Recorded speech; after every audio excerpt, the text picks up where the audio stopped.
ராம் ராம். குருவே சரணம். சுவாமி ராமகிருஷ்ணரின் பொன்மொழிகள். உயிர்கள் எல்லாம் நாராயணனே என குரு உபதேசத்தை கேட்ட சீடன் ஒரு நாள் மத யானை ஓடி வர கண்டான். யானை அவனை நோக்கி வேகமாக வந்து கொண்டிருந்தது. யானை பாகன் விலகுங்கள் விலகுங்கள் என் உரத்த குரத்தில் கூவி சீடனை தவிர அனைவரும் விலகினர்.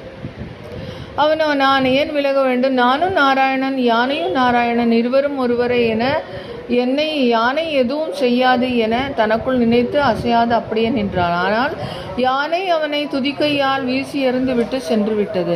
இதை கேட்டு அவர் சொன்னார், அப்பா, நீ சொன்னது உண்மைதான். நீயும் நாராயணன், யானையும். ஆனால் பாகனும் நாராயணன் தானே. அவன் உன்னை வழிவிட்டு நடா என்று சொல்லும் பொழுது நாராயணனான அவன் வார்த்தைகளை நீயும் கேட்க வேண்டாமா என்று நமது குரு சொன்னார்.